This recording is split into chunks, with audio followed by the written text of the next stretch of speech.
നിങ്ങളിനി petrol പമ്പിൽ പോകുമ്പോൾ അവിടുത്തെ ഡിസ്പെൻസിങ് മെഷീനിൽ ഒന്ന് ശ്രദ്ധിച്ച് നോക്കണം. ശ്രദ്ധിച്ച് നോക്കിയാൽ അവിടെ നിങ്ങൾക്കൊരു സ്റ്റിക്കർ കാണാം. E20 എന്ന് എഴുതിയിരിക്കുന്ന ഒരു സ്റ്റിക്കർ.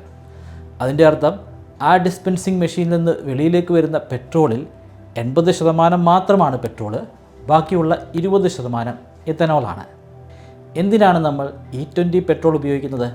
അതിൻ്റെ പ്രധാനപ്പെട്ട ഒരു ലക്ഷ്യമായിട്ട് ഉയർത്തി കാണിക്കുന്നത് പരിസ്ഥിതി സൗഹാർദ്ദമാണ്. വാഹനങ്ങളുടെ എണ്ണം ഓരോ ദിവസം കഴിയും തോറും പെരുകി വന്നുകൊണ്ടേയിരിക്കുകയാണ്. അത് വെളിയിലേക്ക് ഉൽപ്പാദിപ്പിക്കുന്ന കാർബൺ ഡൈ ഓക്സൈഡിൻ്റെ അളവും ഗണ്യമായി വർദ്ധിച്ചുകൊണ്ടിരിക്കുന്നു. അതിനൊരു തടയിടുക എന്നതാണ് പ്രധാനപ്പെട്ട ലക്ഷ്യം. എന്നാൽ അത് മാത്രമല്ല, വേറെയും ഒരുപാട് ലക്ഷ്യങ്ങളുണ്ട്. ഇതിന് പോസിറ്റീവായിട്ടുള്ള കാര്യങ്ങൾ മാത്രമല്ല ഉള്ളത്. പോസിറ്റീവ് കാര്യങ്ങൾ നമ്മൾ വിശദമായി പരിശോധിക്കും. അതിനോടൊപ്പം തന്നെ ഇത് കാരണമുണ്ടാകുന്ന നെഗറ്റീവ് കാര്യങ്ങളും അതിനുള്ള പ്രതിവിധികളെക്കുറിച്ചും ഒക്കെ നമുക്ക് വിശദമായി ഒന്ന് പരിശോധിച്ച് നോക്കാം. ആദ്യം നമുക്ക് പോസിറ്റീവായിട്ടുള്ള മാറ്റങ്ങൾ എന്തൊക്കെയാണെന്ന് നോക്കാം. അതിൽ തന്നെ മാക്രോ എക്കണോമിക് പരമായിട്ടുള്ള ഇമ്പാക്റ്റ് എന്താണെന്ന് മനസ്സിലാക്കാം. ഇന്ത്യ ഒരുപാട് ക്രൂഡ് ഓയിലിൻ്റെ ആവശ്യമുള്ളൊരു രാജ്യമാണ്. കാരണം ജനസംഖ്യയിൽ ഒന്നാമതാണ്. ഒരുപാട് വാഹനങ്ങളുണ്ട്. ആ വാഹനങ്ങൾക്കൊക്കെ നിറയ്ക്കാൻ ഇന്ധനം തീർച്ചയായിട്ടും വേണം. ഇന്ത്യ മൊത്തം ഉപയോഗിക്കുന്ന ക്രൂഡ് ഓയിലിൻ്റെ 88% വിദേശ രാജ്യങ്ങളിൽ നിന്ന് ഇറക്കുമതി ചെയ്യുന്നതാണ്. ഈ 88% ക്രൂഡ് ഓയിൽ മേടിക്കണമെങ്കിൽ നമ്മൾ അമേരിക്കൻ ഡോളേഴ്സ് അല്ലെങ്കിൽ വിദേശ നാണയമാണ് കൊടുക്കേണ്ടത്. അല്ലാതെ ഇന്ത്യൻ രൂപ കൊടുത്തതുകൊണ്ട് വലിയ കാര്യമില്ല. എത്രമാത്രം വിദേശ നാണയം നമ്മൾ വെളിയിലേക്ക് കൊടുക്കുന്നോ, അതായത് സാധനങ്ങൾ മേടിക്കാനായിട്ട് വിദേശ നാണയങ്ങൾ കൊടുക്കുന്നുണ്ടോ, അത്രമാത്രം രൂപയുടെ മൂല്യത്തിൽ ഇടിവ് സംഭവിക്കും. അത്രമാത്രം സാമ്പത്തികമായിട്ടുള്ള പ്രശ്നങ്ങൾ ഇന്ത്യയെ ബാധിക്കും. ഇന്ത്യയുടെ സാമ്പത്തിക അവസ്ഥ യുദ്ധവുമായിട്ട് ബന്ധപ്പെട്ടതാണ്. അത് ഇന്ത്യയിൽ നടക്കുന്ന യുദ്ധങ്ങൾ മാത്രമല്ല, വിദേശ രാജ്യങ്ങളിൽ നടക്കുന്ന യുദ്ധങ്ങൾ പോലും വലിയ രീതിയിൽ ഇന്ത്യയെ ബാധിക്കും. ഇന്ത്യയെ മാത്രമല്ല, മറ്റ് പല രാജ്യങ്ങളെയും ബാധിക്കും. പക്ഷേ ഇന്ത്യയെ അതിശക്തമായിട്ട് തന്നെ ഇത് ബാധിക്കും. അതിൻ്റെ ഏറ്റവും മികച്ച ഉദാഹരണമാണ് ഇറാനും അമേരിക്കയും തമ്മിൽ നടന്നിട്ടുള്ള യുദ്ധം. ആ യുദ്ധത്തെ തുടർന്ന് ക്രൂഡ് ഓയിൽ ഇറക്കുമതി ചെയ്യാൻ പോലും സാധിക്കാത്തൊരവസ്ഥയായിരുന്നു. ഇന്ത്യ പൂർണ്ണമായിട്ടും E20 പെട്രോളിലേക്ക് മാറിയിട്ട് അധിക നാളൊന്നും ആയില്ല. ഈ ചുരുങ്ങിയ നാൾക്കിടയിൽ തന്നെ ഏകദേശം 3016 ലക്ഷം മെട്രിക് ടൺ ക്രൂഡ് ഓയിലിൻ്റെ ഇറക്കുമതിയാണ് നമുക്ക് കുറയ്ക്കാൻ സാധിച്ചത്. അതിലൂടെ നമുക്ക് ലാഭിക്കാൻ സാധിച്ചത് 1.77 ലക്ഷം കോടി ഇന്ത്യൻ രൂപയാണ്.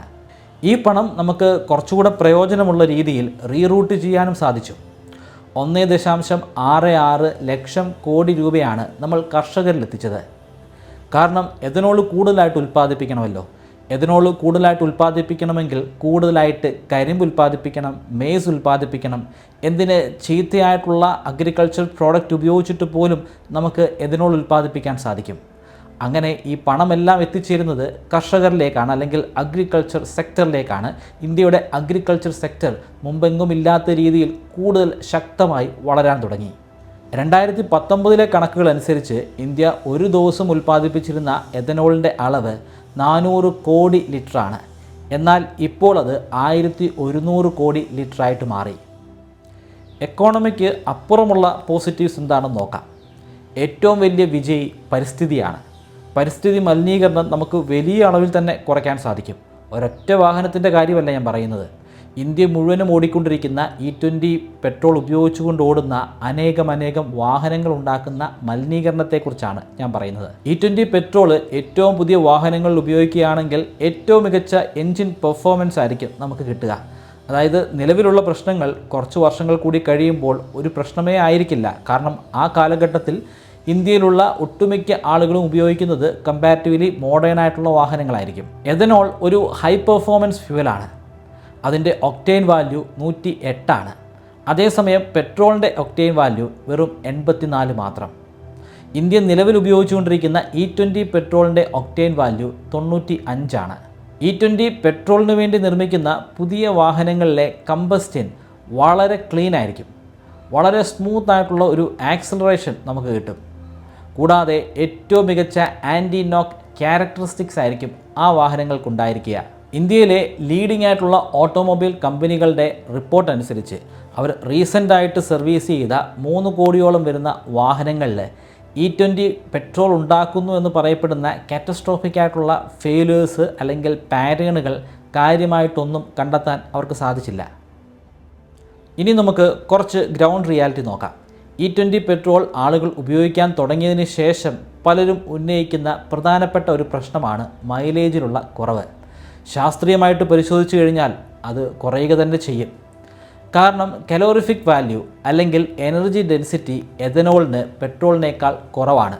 കൃത്യമായി പറഞ്ഞാൽ പെട്രോളിൻ്റെ കലോറിഫിക് വാല്യൂ അല്ലെങ്കിൽ എനർജി ഡെൻസിറ്റിയേക്കാൾ 30% കുറവായിരിക്കും എഥനോളിൻ്റെ കലോറിഫിക് വാല്യൂ അല്ലെങ്കിൽ എനർജി ഡെൻസിറ്റി. നമ്മുടെ ടാങ്കിൽ കിടക്കുന്ന പെട്രോളിൻ്റെ 20% എഥനോളാണ്. അതുകൊണ്ട് തന്നെ മുൻപ് നമുക്ക് കിട്ടിയിരിക്കുന്ന മൈലേജ് ഒരിക്കലും ഈ എഥനോൾ അധികമായിട്ട് മിക്സ് ചെയ്തിട്ടുള്ള പെട്രോളിൽ നിന്ന് കിട്ടില്ല. കൂടുതലായിട്ട് ഇന്ധനം കത്തി മാറിയാൽ മാത്രമാണ് മുമ്പ് കിട്ടിയിരുന്ന അത്രയും പവർ നമുക്ക് കിട്ടുകയുള്ളൂ. സ്വാഭാവികമായിട്ടും മൈലേജ് കുറയും. നമ്മൾ വാഹനത്തിൽ 1 ലിറ്റർ പെട്രോൾ അടിച്ചു കഴിഞ്ഞാൽ ശരാശരി 1 കിലോമീറ്ററിൻ്റെ മൈലേജിൽ കുറവ് സംഭവിക്കും. ഒരു ബൈക്കിനെ സംബന്ധിച്ചിടത്തോളം 1 കിലോമീറ്റർ എന്ന് പറയുന്നത് അത് ഒരു വലിയ കുറവൊന്നുമല്ല. പക്ഷേ ഓടിക്കുന്നത് ഒരു കാറാണെങ്കിലോ അവിടെ 1 കിലോമീറ്ററിന് വലിയ പ്രാധാന്യമുണ്ട്. ഇവിടുത്തെ ഏറ്റവും ഫ്രസ്ട്രേറ്റിംഗ് ആയിട്ടുള്ള കാര്യം പെട്രോളിൻ്റെ വിലയാണ്. എഥനോൾ ഇപ്പോൾ കൂടുതലായിട്ട് മിക്സ് ചെയ്യുന്നുണ്ട്.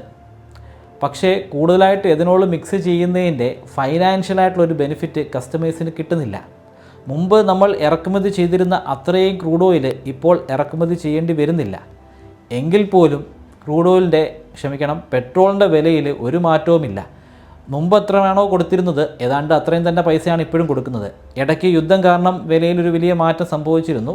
ആ മാറ്റത്തെക്കുറിച്ച് ഞാനിവിടെ സംസാരിക്കുന്നില്ല. കാരണം ആ മാറ്റത്തെക്കുറിച്ച് സംസാരിച്ചു കഴിഞ്ഞാൽ ഇത് ഫെയർ ആയിട്ടുള്ള ഒരു കമ്പാരിസൺ ആയിരിക്കില്ല. പക്ഷേ ഒരു കാര്യം ഉറപ്പാണ്, എഥനോൾ അധികമായിട്ട് ആഡ് ചെയ്തതിൻ്റെ ഒരു ഫൈനാൻഷ്യൽ ബെനിഫിറ്റ് കസ്റ്റമേഴ്സിന് കിട്ടുന്നില്ല. E20 പെട്രോൾ അടിക്കുന്നത് കാരണം ഉണ്ടാകുന്ന വാഹനങ്ങളുടെ ഈ പ്രശ്നങ്ങളെ അഡ്രസ്സ് ചെയ്യാനായിട്ട് നമ്മുടെ ഗവൺമെൻറ് മോണിറ്റർ ചെയ്യുന്നുണ്ട്.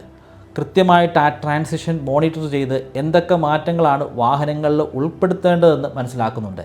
അതിൻ്റെ അടിസ്ഥാനത്തിലായിരിക്കും ഇനിയുള്ള വാഹനങ്ങളുടെ ഉൽപ്പാദനം വരിക. അതായത് കൃത്യമായിട്ടുള്ളൊരു പഠനം നടക്കുന്നുണ്ട്, മോണിറ്ററിങ് നടക്കുന്നുണ്ട്. കാര്യമായിട്ടുള്ള പ്രശ്നങ്ങൾ ഉണ്ടാവുകയാണെങ്കിൽ സ്വാഭാവികമായിട്ടും ഗവൺമെൻറ് അവിടെ ഇടപെടേണ്ടതാണ്. അത് ഇടപെടാൻ വേണ്ടിയായിരിക്കുമല്ലോ മോണിറ്ററിങ് കൃത്യമായിട്ട് നടത്തുന്നത്. അടുത്ത പ്രധാനപ്പെട്ട വിഷയം മെക്കാനിക്കൽ റിലയബിലിറ്റി. നിങ്ങളുടെ വാഹനം 2023 ഏപ്രിലിന് ശേഷം നിർമ്മിക്കപ്പെട്ടിട്ടുള്ള വാഹനമാണെങ്കിൽ നിങ്ങൾ പേടിക്കേണ്ട ആവശ്യമില്ല. കാരണം അതിനുശേഷം നിർമ്മിച്ചിരിക്കുന്ന വാഹനങ്ങളൊക്കെ E20 പെട്രോളിനെ മുൻകൂട്ടി കണ്ടുകൊണ്ട് നിർമ്മിച്ചിട്ടുള്ള വാഹനങ്ങളാണ്. അതിന് ആപ്റ്റായിട്ടുള്ള രീതിയിലാണ് ആ വാഹനങ്ങൾ അല്ലെങ്കിൽ അതിൻ്റെ എൻജിൻ ഡിസൈൻ ചെയ്തിരിക്കുന്നത്. പക്ഷേ നിങ്ങളുടെ വാഹനം 2023 ഏപ്രിൽ മാസത്തിന് മുമ്പുള്ളതാണെങ്കിൽ, അതായത് ഒരു BS4 അല്ലെങ്കിൽ പ്രീ BS6 വേർഷനിലോ ഉള്ള വാഹനങ്ങളാണെങ്കിൽ അവിടെ ചില പ്രശ്നങ്ങളൊക്കെ നിങ്ങൾക്ക് നേരിടേണ്ടി വരും. പ്രധാനപ്പെട്ട പ്രശ്നം എഥനോൾ മോയിസ്ചറിനെ അബ്സോർബ് ചെയ്യുന്നുണ്ട് എന്നുള്ളതാണ്. ആ ഒരു ക്യാരക്ടറിസ്റ്റിക് ശരിക്കും ഇവിടെ ഒരു വില്ലനെ പോലെ തന്നെ ആക്ട് ചെയ്യുന്നുണ്ട്. നിങ്ങളുടെ വാഹനത്തിൻ്റെ ഉള്ളിലേക്ക്, അതായത് പെട്രോൾ ടാങ്കിൻ്റെ ഉള്ളിലേക്ക് അധികമായി മോയിസ്ചർ അല്ലെങ്കിൽ ഈർപ്പം കടന്നു വരുന്നതാണ്. ഈ ഈർപ്പം ഒരു സെപ്പറേഷൻ എഫക്റ്റ് ഉണ്ടാക്കും. പക്ഷേ എല്ലായ്പ്പോഴും ഈ എഫക്റ്റ് ബാധകമാകില്ല. നിങ്ങളുടെ വാഹനം എല്ലായ്പ്പോഴും ഓടിക്കൊണ്ടിരിക്കുന്ന, അല്ലെങ്കിൽ നിങ്ങൾ സ്ഥിരമായിട്ട് വാഹനം ഓടിക്കുന്ന ഒരാളാണെങ്കിൽ ഇത് വലിയ രീതിയിൽ എഫക്റ്റ് ചെയ്യില്ല. പക്ഷേ ചില ആളുകളൊക്കെ വാഹനങ്ങൾ എല്ലായ്പ്പോഴും ഓടിക്കില്ല. ചില ദിവസങ്ങളിൽ പൂർണ്ണമായിട്ടും അത് ഓടിക്കാതെ വീട്ടിൽ തന്നെ ഇരിക്കുന്നതാണ്.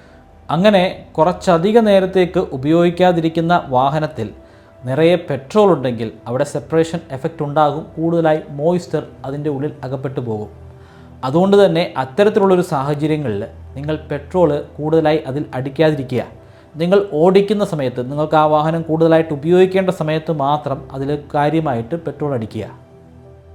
ആളുകൾ ഇപ്പോൾ ഉന്നയിക്കുന്ന പ്രധാനപ്പെട്ട ഒരു ആവശ്യം ചോയ്സ് ഓഫ് പെട്രോളാണ്. ആളുകൾക്ക് ആഗ്രഹിക്കുന്ന പെട്രോൾ അവർക്ക് അടിക്കാൻ സാധിക്കണം. പ്യുവറായിട്ടുള്ള പെട്രോൾ വേണ്ടവർക്ക് പ്യുവറായിട്ടുള്ള പെട്രോൾ അടിക്കാൻ സാധിക്കണം. അതായത് പഴയ വാഹനങ്ങളിൽ പ്യുവർ പെട്രോൾ അടിക്കാൻ സാധിക്കണം. 10% എഥനോളുള്ള 90% പെട്രോൾ അടങ്ങിയിട്ടുള്ള E10 വേണ്ടവർക്ക് E10 അടിക്കാനുള്ള സൗകര്യം ഉണ്ടാകണം. ഇനിയിപ്പോൾ E20 വേണമെന്നുള്ളവർക്ക് E20 അടിക്കാനുള്ള സൗകര്യം ഉണ്ടാക്കണം. പക്ഷേ ഇവിടുത്തെ പ്രധാനപ്പെട്ട ഒരു പ്രശ്നം ഇൻഫ്രാസ്ട്രക്ചർ ഫെസിലിറ്റീസ് ആണ്. 1 ലക്ഷത്തിൽ പരം പെട്രോൾ ഔട്ട്ലെറ്റുകളുണ്ട്. ഈ ഔട്ട്ലെറ്റുകളിലൊക്കെ അനേകം ഡിസ്പെൻസിങ് മെഷീനുകൾ നമ്മൾ സ്ഥാപിക്കണം. ഇപ്പോൾ നിലവിലുള്ളത് പെട്രോളിനും ഡീസലിനും മാത്രമായിട്ടുള്ള ഡിസ്പെൻസിങ് മെഷീനുകളാണ്. ഒരേ സമയം ഒന്നിലധികം വാഹനങ്ങൾ, മിക്ക പമ്പുകളിലും ഒരുപാട് വാഹനങ്ങൾ വരും. അപ്പോൾ ആ വാഹനങ്ങളെ ആ കസ്റ്റമേഴ്സിനെയൊക്കെ സാറ്റിസ്ഫൈ ചെയ്യുന്ന രീതിയിൽ 2 or 3 ഒക്കെ ഡിസ്പെൻസിങ് മെഷീൻ പെട്രോളിന് വേണ്ടി മാത്രമുണ്ട്. ചിലയിടത്തൊക്കെ 4 or 5 ഒക്കെ കാണാം. ഡീസലിനും അതുപോലെ തന്നെ ഒരുപാട് ഡിസ്പെൻസിങ് മെഷീനുണ്ട്. പക്ഷേ നമ്മളിപ്പോൾ പറഞ്ഞതുപോലെ പ്യുവർ പെട്രോളിനും അതുപോലെ E10 പെട്രോളിനും E20 പെട്രോളിനുമൊക്കെ പ്രത്യേകം ഡിസ്പെൻസിങ് മെഷീൻ സ്ഥാപിക്കുക എന്ന് പറയുന്നത് വളരെ പണച്ചിലവേറിയതാണ്. കൂടാതെ അത്തരത്തിലൊരു ഇൻഫ്രാസ്ട്രക്ചർ സൗകര്യം പെട്ടെന്ന് ഒരുക്കുക എന്ന് പറയുന്നതും അല്പം പ്രയാസമുള്ളതാണ്. വരാൻ പോകുന്ന വർഷങ്ങളിൽ അത്തരത്തിലുള്ള ഫെസിലിറ്റീസ് ഉണ്ടാകുമെന്ന് നമുക്ക് പ്രതീക്ഷിക്കാം. പിന്നൊരു പ്രശ്നം ഭക്ഷണവും ഫ്യൂവലും തമ്മിലുള്ള യുദ്ധമാണ്. ഭക്ഷണത്തിൽ നിന്ന് ഭക്ഷണം ഉണ്ടാക്കാൻ വേണ്ടി നമുക്ക് ആവശ്യമായിട്ടുള്ള ഗ്രെയിൻസിൽ നിന്നാണല്ലോ നിലവിൽ നമ്മൾ എഥനോൾ ഉണ്ടാക്കിക്കൊണ്ടിരിക്കുന്നത്. അങ്ങനെ കൂടുതലായിട്ട് എഥനോൾ നമ്മൾ ഉണ്ടാക്കുമ്പോൾ ഭക്ഷണത്തിൻ്റെ ഒരു ക്ഷാമം ഉണ്ടാകില്ലേ? ഭക്ഷണത്തിന് കൂടുതലായിട്ട് വില കൊടുക്കേണ്ടി വരില്ലേ? കൂടുതൽ ഗ്രെയിൻ നമ്മൾ കൂടുതൽ പണം ഉപയോഗിച്ച് മേടിക്കേണ്ടി വരില്ലേ? അത് വളരെ സീരിയസ് ആയിട്ടുള്ളൊരു ഇഷ്യൂ ആണ്. പക്ഷേ നമ്മുടെ ഗവൺമെൻറ് ഒരൊറ്റ ഒരു ക്രോപ്പിനെ മാത്രം അടിസ്ഥാനമാക്കിയിട്ടല്ല എഥനോൾ ഉൽപ്പാദിപ്പിക്കുന്നത്. ഒന്നിലധികം ക്രോപ്പുകളെയും അതുപോലെ ചീത്തയായിട്ടുള്ള ഫുഡ് ഗ്രെയിൻസും ഉപയോഗിച്ചിട്ട് നമ്മൾ എഥനോൾ ഉൽപ്പാദിപ്പിക്കുന്നുണ്ട്. എങ്കിൽ പോലും നമ്മൾ പ്രത്യേകമായിട്ട് ഒരു ശ്രദ്ധ ചെലുത്തണം. ഇവിടെ ഭക്ഷണത്തിൻ്റെ ഒരു ക്ഷാമം ഉണ്ടാകാതിരിക്കാനായി പ്രത്യേകം നമ്മൾ ശ്രദ്ധിക്കണം. വിലക്കയറ്റം നമുക്ക് നിയന്ത്രിക്കാൻ സാധിക്കാത്തതിനും അപ്പുറത്തേക്ക് ഉയരാനും പാടില്ല. നമ്മൾ E20 പെട്രോളിൻ്റെ കുറേ പോസിറ്റീവ്സ് കേട്ടു, കുറേ നെഗറ്റീവ്സും കേട്ടു. ഇനി നമുക്ക് ഒന്ന് കൺക്ലൂഡ് ചെയ്യാം.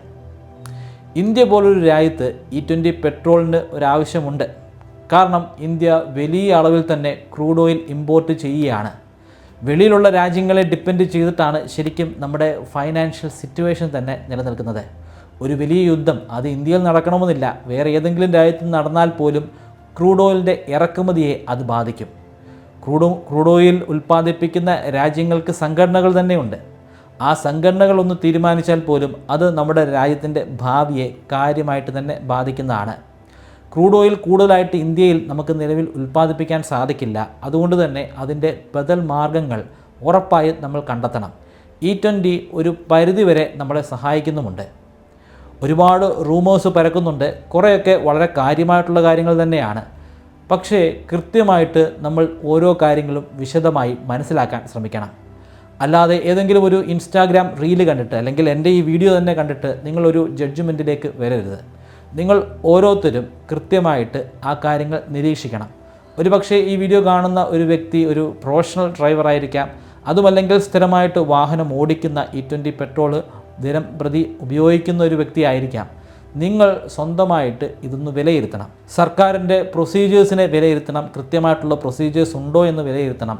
അവിടെ എങ്ങനെയാണ് ഇതൊക്കെ മോണിറ്റർ ചെയ്യുന്നത്, എങ്ങനെയാണ് ഇത് ഇംപ്ലിമെൻറ്റ് ചെയ്യുന്നത്, ലോക്സഭയിലൊക്കെ നടന്നുകൊണ്ടിരിക്കുന്ന ചർച്ചകൾ എന്തൊക്കെയാണ്, പുതിയ പോളിസീസ് എന്തൊക്കെയാണ്, ആ പോളിസിയിൽ പറയുന്ന കാര്യങ്ങൾ എങ്ങനെയൊക്കെയാണ്, ഈ ഡേറ്റുകൾ എന്തൊക്കെയാണ് നമുക്ക് പറഞ്ഞു തരുന്നത്. ഈ കാര്യങ്ങളൊക്കെ വിശദമായി നമ്മൾ പഠിച്ച് മനസ്സിലാക്കാൻ ശ്രമിക്കണം. പെട്ടെന്നൊരു ട്രാൻസിഷൻ നടക്കുമ്പോൾ ഉറപ്പായിട്ടും പ്രശ്നങ്ങൾ ഉണ്ടാവും. പക്ഷേ അത് എന്നേക്കുമായിട്ട് നിലനിൽക്കുന്ന പ്രശ്നങ്ങളല്ല. വരാൻ പോകുന്ന വർഷങ്ങളിൽ വലിയ മാറ്റങ്ങൾ സംഭവിക്കും. E20 പെട്രോളിലൂടെ നമുക്ക് നമ്മുടെ രാജ്യത്തിന് നേട്ടങ്ങൾ ഉണ്ടാക്കാൻ സാധിക്കുമെന്ന് തന്നെ നമുക്ക് പ്രതീക്ഷിക്കാം. വരാൻ പോകുന്ന വാഹനങ്ങളൊക്കെ തന്നെയും അല്ലെങ്കിൽ 2023 ഏപ്രിലിന് ശേഷം നിർമ്മിച്ചിട്ടുള്ള വാഹനങ്ങൾ ഒക്കെ തന്നെയും E20 പെട്രോളിനെ അക്കോമഡേറ്റ് ചെയ്യാൻ പറ്റുന്ന രീതിയിൽ ഡിസൈൻ ചെയ്തിട്ടുള്ളതാണ്. കൂടുതൽ പഠനങ്ങൾ ഇപ്പോഴും നടന്നുകൊണ്ടിരിക്കുകയാണ്. ഡേറ്റ ഇപ്പോഴും എടുത്തുകൊണ്ടിരിക്കുകയാണ്. എന്തൊക്കെ പ്രശ്നങ്ങളാണ് E20 ഉണ്ടാക്കുന്നതെന്ന് മനസ്സിലാക്കി അതനുസരിച്ച് നമ്മൾ മാറ്റങ്ങൾ ഉണ്ടാക്കിക്കൊണ്ടേയിരിക്കണം. അല്ലാതെ E20 പൂർണ്ണമായിട്ടും ഉപേക്ഷിച്ച് പഴയ രീതിയിലേക്ക് മടങ്ങിപ്പോകാൻ സാധിക്കുകയില്ല. നമുക്ക് ഒരു ഉത്തരവാദിത്വമുണ്ട്. പണത്തിൻ്റെ കാര്യം മാത്രമല്ല ഇവിടുത്തെ വിഷയം. നമ്മൾ ജീവിക്കുന്ന ഈ പ്രകൃതിയോട് നമ്മൾ കാണിക്കേണ്ട ഉത്തരവാദിത്വമുണ്ട്. എന്നാൽ നമുക്ക് വാഹനമില്ലാതെ ജീവിക്കാനും സാധിക്കില്ല. വാഹനം നമുക്ക് ആവശ്യമാണ്. ദിനം പ്രതി ആ വാഹനത്തിൻ്റെ ഉപയോഗം വർദ്ധിച്ചുകൊണ്ടേയിരിക്കും. അതിന് തടയിടാനും സാധിക്കില്ല. നിങ്ങൾ ഇത്രയും പേർ ഇനി വാഹനം ഓടിക്കരുത്, അല്ലെങ്കിൽ ഇടവിട്ട ദിവസങ്ങളിൽ മാത്രമേ നിങ്ങൾ വാഹനം ഓടിക്കാവൂ, ഓഡ് നമ്പറിലുള്ള വാഹനങ്ങൾ ഓടിക്കണം ഈ ദിവസം, അല്ലെങ്കിൽ ഈവൻ നമ്പറിൽ ഓടിക്കണം ഈ ദിവസം. ഇങ്ങനെയുള്ള നിയമങ്ങൾ ഇന്ത്യ പോലുള്ളൊരു ജനാധിപത്യ രാജ്യത്ത് കൊണ്ടുവരുന്നത് ഏതാണ്ട് അസാധ്യമായിട്ടുള്ളൊരു കാര്യമാണ്. അത്രയും ആവശ്യമായിട്ടുള്ള ഘട്ടങ്ങളിൽ നമ്മൾ ഉപയോഗിച്ചിട്ടുണ്ട്, അത് യാഥാർത്ഥ്യം തന്നെയാണ്.